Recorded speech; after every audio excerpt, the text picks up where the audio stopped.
ദൈവനാമത്തിന് മഹത്വം ഉണ്ടായിരിക്കട്ടെ. ഇന്ന് നമ്മൾ പ്രധാനമായും ചിന്തിക്കാൻ പോകുന്നത് നമ്മുടെ യുപിയിലുള്ള സാജു പാസ്റ്ററും വേറൊരു പാസ്റ്ററും കൂടി പുതിയ ഒരു വചനവിരുദ്ധത കൊണ്ടുവന്നിട്ടുണ്ട്. നമുക്ക് അതൊരു വീഡിയോ കണ്ടിട്ട് തിരിച്ചു വരാം. ആ വീഡിയോയിൽ എന്താണ് അവർ പറയുന്നത് നമുക്ക് ശ്രദ്ധിച്ചിട്ട് നമുക്ക് മടങ്ങി വരാം. പുത്രനാണ്. കാരണം പുത്രൻ യഥാർത്ഥത്തിൽ പിതാവിന്റെ തൽസ്വരൂപമാണ്. പിതാവിന് എത്ര തേജസ് ഉണ്ടോ അതെല്ലാം അതുപോലെ ഉണ്ട്. പക്ഷേ പിതാവിന്റെ പദ്ധതിക്ക് വേണ്ടി പുത്രൻ ഒതുങ്ങിക്കൊടുക്കുകയാണ്. ഒരു പേരിൽ ഒതുങ്ങാൻ പുത്രൻ തയ്യാറാവുകയാണ്. ആ പുത്രനാണ് യഹോവ. ഞാൻ പറയട്ടെ, മോശ വെളിപ്പെടുത്തിയത് പിതാവിനെ അല്ല, അബ്രഹാം വെളിപ്പെടുത്തിയത് പിതാവിനെ അല്ല. അവർ കണ്ട ദൈവത്തെ, ആ ദൈവത്തെ അവർ യഹോവ എന്ന നാമത്തിൽ അറിഞ്ഞു. സാക്ഷാൽ ദൈവത്തെ നമുക്ക് പേരിൽ ഒതുക്കാൻ പറ്റൂ? ദൈവം ഒരു പേരിൽ ഒതുങ്ങൂല. അപ്പൊ യഥാർത്ഥ ദൈവത്തിന് പേരില്ല, പേരിൽ ഒതുങ്ങൂല. അപ്പൊ നമ്മൾ വിചാരിക്കും യഹോവ ആരാ? യഹോവ എന്ന് പറയുന്നത് ഈ പുത്രനാണ്. കാരണം പുത്രൻ യഥാർത്ഥത്തിൽ പിതാവിന്റെ തൽസ്വരൂപമാണ്. പിതാവിന് എത്ര തേജസ് ഉണ്ടോ അതെല്ലാം അതുപോലെ ഉണ്ട്. പക്ഷേ പിതാവിന്റെ പദ്ധതിക്ക് വേണ്ടി പുത്രൻ ഒതുങ്ങിക്കൊടുക്കുകയാണ്. ഒരു പേരിൽ ഒതുങ്ങാൻ പുത്രൻ തയ്യാറാവുകയാണ്. ആ പുത്രനാണ് യഹോവ. ഞാൻ പറയട്ടെ, പിതാവായ ദൈവം അല്ലെങ്കിൽ ആദിരൂപമായ ദൈവം അവൻ നാമത്തിൽ ഒതുങ്ങത്തില്ല എന്ന് പറഞ്ഞാൽ അത് ഒരുപക്ഷെ ഏതെങ്കിലും ഈ പുസ്തകമൊക്കെ കാണാതെ പഠിച്ച് വരട്ട് തത്വവാദം പഠിച്ചു വെച്ചിരിക്കുന്ന ചില ആളുകൾ പറയും, അയ്യോ യഹോവ ദൈവമാണ്, അതാണ് ദൈവം, യഹോവ ദൈവം. അത് വേറെ സംഗതി, അവിടെ നിൽക്കട്ടെ. അപ്പൊ വീഡിയോ എല്ലാവരും ശ്രദ്ധിച്ചു കാണുമല്ലോ. അപ്പൊ നമ്മൾ മനസ്സിലാക്കേണ്ട ഒരു കാര്യം എന്ന് പറയുന്നത്, ആ വീഡിയോയിൽ നമ്മുടെ സാജു പാസ്റ്റർക്ക് ഐഡിയ പറഞ്ഞു കൊടുക്കുന്ന പാസ്റ്റർ ചെയ്യുന്ന ഒരു വലിയൊരു കാര്യം വളരെ ശ്രദ്ധിക്കേണ്ട ഒന്ന് തന്നെയാണ്. അദ്ദേഹം പറഞ്ഞ ഐഡിയ എന്താണ്? അദ്ദേഹം പറഞ്ഞ ഐഡിയ യഹോവ എന്ന് പറയുന്നത് ഒരു പുത്രനാണ്. എന്തൊരു കഷ്ടമാണെന്ന് നോക്കിയാണോ. കഴിഞ്ഞ ദിവസങ്ങളിൽ അത്യുന്നതൻ എന്ന് പറയുന്ന മറ്റൊരാളുണ്ട് എന്ന് പറഞ്ഞുകൊണ്ട് ഞാനൊരു വീഡിയോ ചെയ്തായിരുന്നു. ഇപ്പോൾ അടുത്ത വചനവിരുദ്ധവുമായിട്ട് സാജു യു പി എന്ന് പറയുന്ന പാസ്റ്റർ വീണ്ടും വന്നിരിക്കുകയാണ്. അടുത്ത വചനവിരുദ്ധവുമായിട്ട് യഹോവ പുത്രനാണെന്ന് അത് പറയിക്കാൻ വേണ്ടി പ്രത്യേക സന്നാഹങ്ങളുമായിട്ടുള്ള ഒരു പാസ്റ്ററേയും കൂട്ടിയാണ് വന്നിരിക്കുന്നു എന്നുള്ളതാണ് പ്രധാനമായ സത്യം എന്ന് പറയുന്നത്. അപ്പോൾ ഈ അവിടെ പറഞ്ഞിരിക്കുക യഹോവ പുത്രനാണത്രേ. അപ്പൊ പിതാവ് എന്ന് പറയുന്നത് അവരെ സംബന്ധിച്ച് അത്യുന്നതനാണ്, അത് വേറൊരാളാണ്. പിതാവ് എന്ന് പറയുന്ന ഏറ്റവും വളരെ ശ്രദ്ധിക്കേണ്ട ഒരു കാര്യം എന്ന് പറഞ്ഞു. ഞാൻ നിങ്ങളുടെ അറിവിന് വേണ്ടി ഒരു വാക്യം വായിക്കാം. യെശയ്യാവിന്റെ പുസ്തകം 64:8. യെശയ്യാവിന്റെ പുസ്തകം 64:8 പറയുന്നത് ശ്രദ്ധിക്കുക. 8-ാമത്തെ വാക്യത്തിൽ പറയുന്നു, എങ്കിലേ യഹോവേ നീ ഞങ്ങളുടെ പിതാവ്. യഹോവ ആരാണ്? ഒന്നുകൂടി വായിക്കും. എങ്കിലേ യഹോവേ നീ ഞങ്ങളുടെ പിതാവ്. ഇവിടെ പറഞ്ഞിരിക്കുകയാണ്, ഇവർ പറയുന്ന വചനവിരുദ്ധത്തിൽ യഹോവ ആരാണ്? പുത്രനാണ്.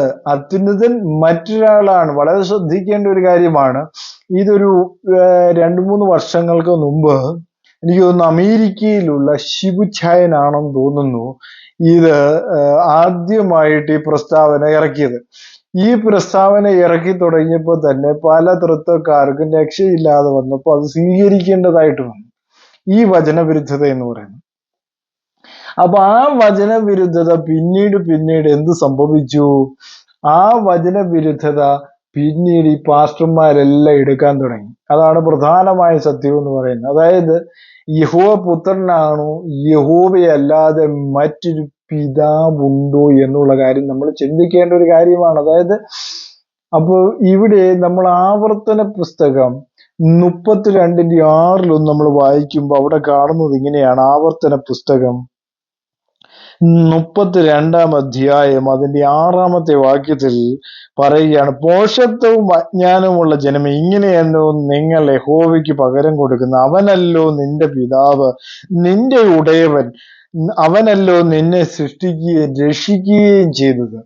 അതായത് ഇത് പിതാവല്ല പുത്രൻ, അങ്ങനെയായിരുന്നു അവിടെ എഴുതേണ്ടത്. ദൈവവചനം വിരുദ്ധമായ പ്രസ്താവനകളല്ലേ? കാരണം ഇവരിതെല്ലാം തിരുത്തുകയാണ്. ദൈവവചനത്തിൽ യഹോവയെ പിതാവെന്ന് വിളിക്കുന്നിടത്തെല്ലാം ഇവരെന്ത് ചെയ്യുക? പുത്രനാക്കുകയാണ് യഹോവയെ. എന്ത് തെറ്റായ പഠനമാണ് അവിടെ കാണാനായിട്ട് സാധിക്കുന്നത്. 63:16 പറയുന്നു, ഇസ്രായേലിനെ ഞങ്ങളെ തിരിയുന്നില്ല, നീയല്ലോ യഹോവയെ ഞങ്ങളുടെ പിതാവാകുന്നു, യുഗാരംഭം മുതൽ ഞങ്ങളുടെ വീണ്ടെടുപ്പുകാരൻ എന്നാകുന്നു നിന്റെ നാമം. വളരെ ശ്രദ്ധിക്കേണ്ട ഒരു കാര്യമാണ്, വീണ്ടെടുപ്പുകാരൻ. ഇനി 48:8 നമ്മൾ വായിക്കുമ്പോൾ അവിടെ ഇരിക്കുകയാണ്, ഞങ്ങൾ കളിമണ്ണും നീ ഞങ്ങളെ മനയുന്നവനുമാകുന്നു, ഞങ്ങൾ എല്ലാവരും നിന്റെ കൈപ്പണി അത്രേ. യെശയ്യാവ് 64:8. എന്ത് വചനവിരുദ്ധമാണ് ഇവർ പറയുന്നത് അല്ലേ? ഇനി ഞാൻ അടുത്ത ഒരു വാക്യം കൂടെ വായിക്കാം. ഞാൻ ഇസ്രായേലിന് പിതാവും എഫ്രൈം എന്റെ ആദ്യജാതനുമല്ലോ. യിരെമ്യാവിന്റെ പുസ്തകം 31:9 നമ്മൾ കാണുന്നു. അതുപോലെ തന്നെ നമ്മൾ വായിക്കുമ്പോൾ മലാക്കിയുടെ പുസ്തകം 1-ാം അധ്യായം 6-ാമത്തെ വാക്യത്തിൽ പറയുന്നു, അവിടെ പുരോഹിതന്മാരെ നിങ്ങളോട് ചോദിക്കുന്നു, ഏതിനാൽ നിങ്ങൾ നിന്റെ നാമത്തെ തുച്ഛീകരിക്കുന്നു. അതായത് അവിടെ പറയുന്നു, മകൻ അപ്പനെയും ദാസൻ യജമാനെയും ബഹുമാനിക്കേണ്ടതല്ലോ. ഞാൻ അപ്പനെങ്കിൽ എന്നോടുള്ള ബഹുമാനം എവിടെ? ഞാൻ യജമാനെങ്കിൽ എന്നോടുള്ള ഭക്തി എവിടെ? സൈന്യങ്ങളുടെ യഹോവ അവന്റെ നാമത്തെ തുച്ഛീകരിക്കുന്നു. പുരോഹിതന്മാരെ നിങ്ങളോട് ചോദിക്കുന്നു, അതിന് നിങ്ങൾ അതിനാൽ ഞങ്ങൾ നിന്റെ നാമത്തെ ശുദ്ധീകരിക്കുന്നു എന്ന് ചോദിക്കുന്നു. ഇനി അടുത്തത് മലാഖിയുടെ പുസ്തകം 2-ാം അധ്യായം 10-ാമത്തെ വാക്യത്തിൽ പറയുന്നത് ഇങ്ങനെയാണ്, നമുക്കെല്ലാവർക്കും ഒരു പിതാവല്ലോ ഉള്ളത്, ഒരു ദൈവം തന്നെയല്ലോ നമ്മെ സൃഷ്ടിച്ചത്. നമ്മുടെ പിതാക്കന്മാരുടെ നിയമത്തെ അശുദ്ധമാക്കേണ്ടതിന് നാം അന്യോന്യം ദ്രോഹം ചെയ്യുന്നത് എന്തിന്? മലാഖിയുടെ പുസ്തകം 2-ാം അധ്യായം അതിന്റെ 10-ാമത്തെ വാക്യത്തിൽ പറയുന്നു, നമുക്ക് എല്ലാവർക്കും ഒരു പിതാവല്ലോ.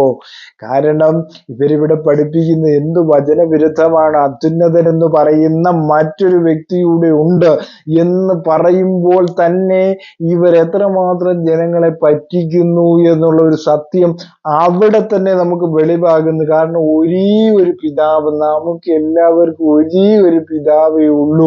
ആ പിതാവ് യഹോവയാണെന്ന് വളരെ വ്യക്തമാണ്.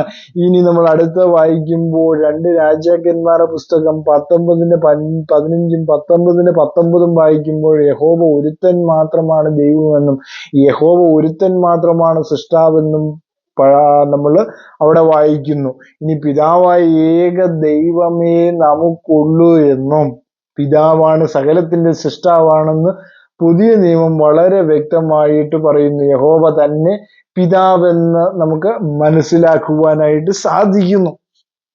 അപ്പൊ അവിടെയെല്ലാം എന്താണ് നമ്മൾ മനസ്സിലാക്കേണ്ടത്? യഹോവയാണ് പിതാവ് എന്നുള്ള കാര്യത്തിൽ യാതൊരു സംശയങ്ങളും അക്കാര്യത്തിലില്ല. ഇവരെ സംബന്ധിച്ചിടത്തോളം ഈ സിദ്ധാന്തം പൊളിയാൻ പാടില്ല. കാരണം കാലാകാലങ്ങളായി ഇവരെന്ത് ചെയ്തുകൊണ്ടിരിക്കുന്നതാണ്, ഇവരിത് കാലാകാലങ്ങളായിട്ട് ഇവരെ ഇങ്ങനെ പൂർവികന്മാരായിട്ട് ഇങ്ങനെ കാത്തു സൂക്ഷിച്ചു വരുന്ന ഒരു സിദ്ധാന്തമാണിത്. അപ്പൊ ഇത് നഷ്ടപ്പെട്ടു പോകുവാൻ ഇവർക്ക് മനസ്സില്ല. കാരണം ഇവരിത് വിട്ടുകഴിഞ്ഞാൽ ഇവർക്ക് ഇവരെ സംബന്ധിച്ചിടത്തോളം എന്തൊക്കെയോ ഇവർക്ക് സംഭവിക്കും എന്നുള്ള കാര്യം ഇവർക്ക് 100% ഉറപ്പായതുകൊണ്ട് ഇവരെന്ത് ചെയ്യുന്നു? ഈ സിദ്ധാന്തത്തെ എന്ത് ചെയ്യുന്നു? കൂടുതലായി ഉയർത്തുവാൻ നോക്കുന്നു. കാരണം ദൈവത്തിന്റെ നാമത്തെ അല്ല, ദൈവവചനത്തെ അല്ല ഇവർ ഉയർത്തുന്നത്, ഈ സിദ്ധാന്തത്തെയാണ് പ്രധാനമായിട്ടും ഇവർ ഉയർത്തുന്നത്. കാരണം ഈ 2 പേരുണ്ട് 3 പേരുണ്ട് എന്ന് തെളിയിക്കുവാൻ എന്തെല്ലാം കാര്യങ്ങളാണ് ഇവിടെ അവർ കൊണ്ടുവരുന്നെന്നുള്ള കാര്യം നമ്മൾ ചിന്തിക്കേണ്ട ഒരു വസ്തുത തന്നെയാണ് പ്രിയ സഹോദരങ്ങളെ, അല്ലേ? നമ്മൾ ചില വാക്യങ്ങൾ കൂടിയൊക്കെ വായിക്കുമ്പോൾ 1 കൊരിന്ത്യർ 8:6 നമ്മൾ വായിക്കുമ്പോൾ അവിടെ നമുക്ക് കാണാൻ കഴിയുന്ന ഒരു കാര്യമെന്ന് പറയുന്നത് ഒരാൾ മാത്രമെന്നാണ് പറയുന്നത്. ഇവരെ സംബന്ധിച്ചവരോട് എങ്ങനെയെങ്കിലും 3 പേരാക്കണം. അതിനു വേണ്ടി ഇവരെന്ത് ചെയ്തുകൊണ്ടിരിക്കുന്നു?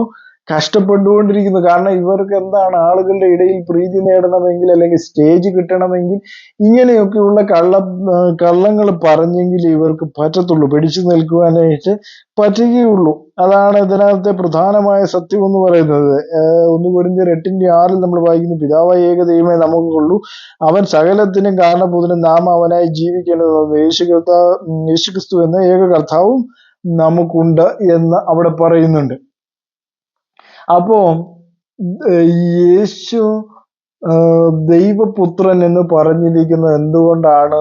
യേശു ക്രിസ്തുവിനെ എന്തുകൊണ്ടാണ് പുത്രൻ എന്ന് വിളിക്കുന്നതിന്റെ കാരണം എന്താണ്? പുത്രത്വം എന്ന് പറയുന്നത് അവന്റെ വീണ്ടെടുപ്പിനെയാണ് കാണിക്കുന്നത്, അല്ലാതെ ഒരിക്കലും മറ്റൊരു വ്യക്തിത്വത്തെ അല്ല അവിടെ കാണിക്കുന്നത്. ദൈവത്തിന്റെ ജഡത്തിലുള്ള വെളിപ്പാട് അത് വീണ്ടെടുപ്പിനെയാണ് കാണിക്കുന്നത്.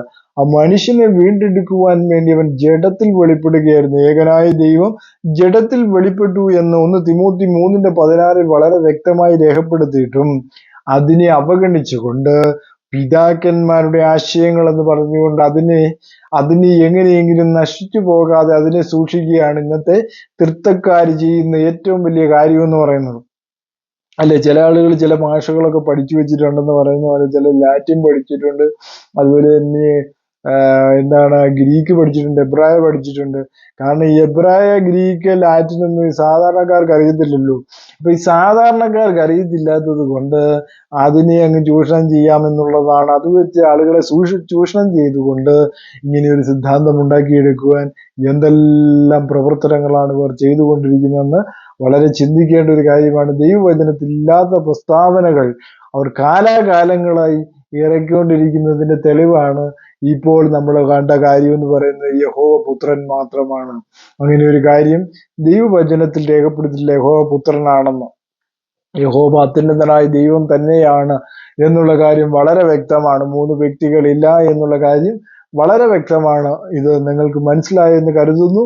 ഈ വചനങ്ങൾ നിങ്ങൾക്ക് അനുഗ്രഹപ്രദമായെങ്കിൽ ഈ വീഡിയോകൾ ലൈക്ക് ചെയ്യുക, സബ്സ്ക്രൈബ് ചെയ്യുക. God bless you.